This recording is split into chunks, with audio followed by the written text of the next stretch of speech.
విజయవాడ గూడవల్లిలో వరద పరిస్థితిపై తాజా సమాచారాన్ని మా ప్రతినిధి మహేష్ ప్రత్యక్ష ప్రసారం ద్వారా అందిస్తారు. విజయవాడ నగరాన్ని అతలాకుతలం చేసి జల విలయం సృష్టించి కొన్ని లక్షల మంది నిరాశ్రయాలుగా మారడానికి కారణమైనటువంటి బుడమేరు అంతకంతకు పెరుగుతూ ఉంది. నిన్న వరకు కూడా కాస్త తగ్గుముఖ పట్టినట్టే కనిపించినప్పటికీ కూడా రాత్రి నుంచి మళ్ళీ ఉగ్రరూపం దాలుస్తూ కనిపిస్తూ ఉంది. ప్రస్తుతం మనం గూడవల్లి సమీపంలో ఉన్నటువంటి ఏదైతే ఈ బుడమేరు ప్రవహిస్తున్నటువంటి ప్రాంతంలో ఉన్నాం. ఈ ప్రాంతంలో చూడవచ్చు మనం ఏదైతే ఈ జాతీయ రహదారి విజయవాడ నుంచి ఏలూరు వైపు వెళ్ళే జాతీయ రహదారి పక్కన ఉన్నటువంటి ఈ ప్రాంతం అంతా కూడా కొన్ని వేల ఎకరాల్లో పంట మొత్తం నీట మునిగిపోయిన పరిస్థితి మనకు కనిపిస్తూ ఉంది. మనకు చూస్తే కనుక అక్కడ కొంచెం రెండు పాయల్లాగా కనిపిస్తూ ఉన్నాయి. ఆ పాయల్లో ఒకటి మొత్తం పూర్తిగా బుడమేరు, అది ఆ బుడమేరు దాని కట్టలను దాటి ఆ ప్రవాహం కొనసాగుతూ ఉంది. అక్కడి నుంచి అది జాతీయ రహదారి కిందుగా కూడా ఏదైతే విజయవాడ నుంచి ఏలూరు వైపు వెళ్తామో ఆ జాతీయ రహదారి వంతెనను ఆనుకొని కూడా ప్రవహిస్తూ ఉంది. ఆ వంతెనను దాటిన తర్వాత ఇటువైపు జాతీయ రహదారికి కుడివైపునటువంటి అవతల వైపు కూడా చేరి అటువైపు పొలాలను కూడా మొత్తం కొన్ని వేల ఎకరాల్లో కృష్ణా జిల్లా కావచ్చు, అలాగే ఎన్టీఆర్ జిల్లా కావచ్చు, ఈ రెండు జిల్లాల్లోనూ దాదాపు కొన్ని వేల ఎకరాలు కూడా ఇప్పటికి కూడా నీట మునిగిపోయినాయి. అలాగే అది ఏది పొలమో, ఏది రోడ్డు, ఏది కాలువ అనేది కూడా పూర్తిగా ఏమాత్రం తెలియని పరిస్థితి అయితే మనకి ఇక్కడ కనిపిస్తూ ఉంది. ఈ చుట్టుపక్కల ప్రాంతాల్లో చాలా వరకు కూడా పలు ప్రైవేటు సంస్థలకు చెందినటువంటి విద్యా సంస్థలు ఉన్నాయి, అలాగే పరిశ్రమలు ఉన్నాయి, అలాగే ఆటోమొబైల్ సంస్థలు ఉన్నాయి, ప్రముఖ కంపెనీలకు చెందినటువంటి ఆటోమొబైల్ సంస్థలు ఉన్నాయి. ఇవన్నీ కూడా పూర్తిగా జల దిగ్బంధంలో చిక్కుకు ఉన్నాయి. మనం ఈ బుడమేరుకు పక్కనే చాలా వరకు కూడా విద్యా సంస్థలు ఉన్నాయి.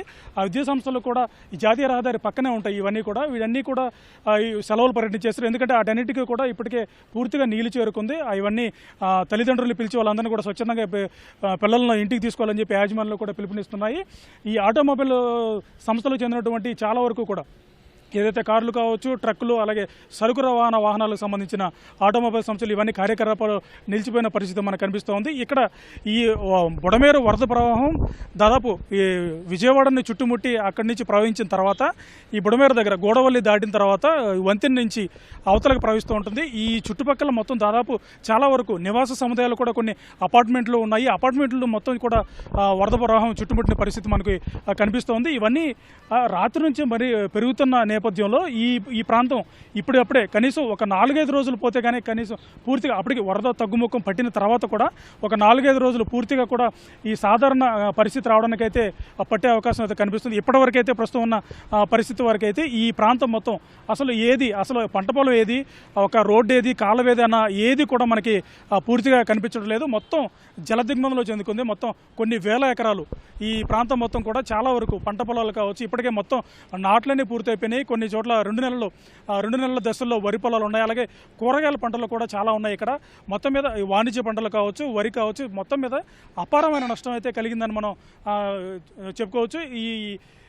ఏదైతే ఈ వరద బుడమేరు వాగు ఉందో ఈ వాగు ప్రవహిస్తున్నటువంటి ఈ రెండు వైపులా కూడా ఆ వాగుకి ఇరువైపులా ఏదైతే ప్రాంతం ఉందో కూడా ఆ మొత్తం ఆయకట్టు మొత్తం కూడా పూర్తిగా జలదిగ్బంధంలోనే ఉంది. ఆ రైతులు కూడా ఇప్పటికే చాలా వరకు నష్టపోయారు. ఈ పెట్టుబడులన్నీ పూర్తి దశకు చేరుకున్నాయి. ఇప్పటివరకైతే మందులు కావచ్చు, అలాగే పురుగు మందులు, దానికి ఎరువులు కావచ్చు, ఇవన్నీ కూడా పూర్తి స్థాయిలో వాటన్నిటికీ చేసిన తర్వాత ఈ దశలో ఏదైతే బుడమేరు పొంగిన కారణంగా ఈ వచ్చిన వరదతో ఇవన్నీ కూడా పూర్తిగా జలదిగ్బంధంలో చేరుకున్నాయి. రైతులకైతే చాలా లక్షల్లో ఒక్కొక్క రైతుకి లక్షల్లోనే ఆ నష్టం వాటిల్లిందని మనం చెప్పుకోవచ్చు. ఈ ప్రాంతం మొత్తం కూడా జాతీయ రహదారికి ఇరువైపులా విజయవాడ నుంచి ఏలూరు వెళ్ళే జాతీయ రహదారికి ఇరువైపులా కూడా పెద్ద ఎత్తున ఈ పరిశ్రమలు ఉన్నాయి. ఈ ప్రాంతం అంతా కూడా పారిశ్రామిక వాడగా కూడా చెప్పుకుంటారు.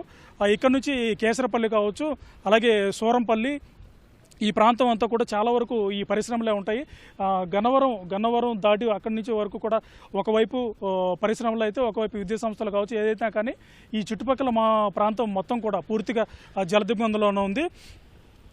అక్కడున్న వారిని నివాస సముదాయాల్లో ఉన్న వారిని అయితే ప్రస్తుతం వాళ్ళని 3 రోజుల నుంచి సహాయక చర్యలు కొనసాగిస్తున్నటువంటి అధికారులు కావచ్చు, సిబ్బంది కావచ్చు, వాళ్ళందరినీ సురక్షిత ప్రాంతాలకు తరలించినప్పటికీ కూడా ఈ అంతకంతకు పెరుగుతున్నటువంటి వరద కొద్దిసేపటి క్రితం మనం చూడొచ్చు. ఇక్కడ ఏదైతే నెడమారు ఉందో నెడమారు దగ్గర అయితే పూర్తిగా జాతీయ రహదారి మీదకి వచ్చిన పరిస్థితి మనకు కనిపించింది. అక్కడంతా కూడా ఈ ట్రాఫిక్ ఏదైతే ఉన్నాయో ఈ వాహనాలు, భారీ వాహనాలు కావచ్చు, ఇటువైపు ఏలూరు వైపు వెళ్ళే వాహనాలన్నీ కావచ్చు, ఇవన్నీ కూడా చాలా నెమ్మదిగా ఒకవైపు మాత్రమే ఒకవైపు ఉన్నటువంటి రెండు లైన్లలో కూడా ఒకవైపు మాత్రమే వెళ్తున్న పరిస్థితి మనకు కనిపిస్తూ ఉంది.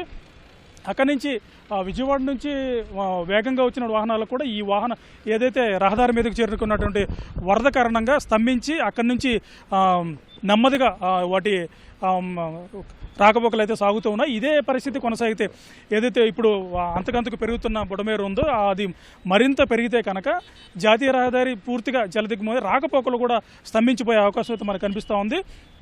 మొత్తం మీద ఏదైతే ఈ చుట్టుపక్కల ప్రాంతాలు కావచ్చు, ఇది నిడమానూరుకి సంబంధించినటువంటి ఆ నిడమానూరు అలాగే గోడవల్లి, కేసరపల్లి, ఇంచుమించు గన్నవరం విమానాశ్రయం వరకు కూడా రెండు వైపులా జాతీయ రహదారికి ఇరువైపులా కూడా కనుచూపు మేర కూడా ఎటు చూసినా కూడా మొత్తం జల దిగ్బంధనంలో మొత్తం చిక్కుకున్న పరిస్థితి మనకి ఉంది. మొత్తం అపార్ట్మెంట్లు ఈ చుట్టుపక్కల ప్రాంతాల్లో ఇటీవల కాలంలో చాలా వరకు ఈ ప్రాంతం అంతా అభివృద్ధి చెందింది.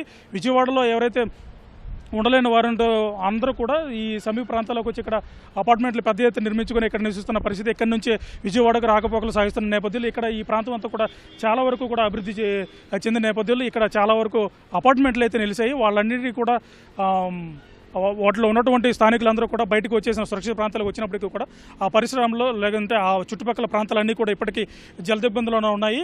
ఈ బుడమేరు తగ్గకపోతే కనుక అవి ఏదైతే ఇప్పటి వరకు మొత్తం జలవేలంలో చిక్కుకున్నటువంటి ఆ ప్రాంతాలన్నీ ఉన్నాయో ఇప్పటికిప్పుడే ఇంచుమించు సుమారు 4-5 రోజుల వరకు కూడా సాధారణ పరిస్థితి నెలకొనే పరిస్థితి అయితే కనిపించట్లేదు.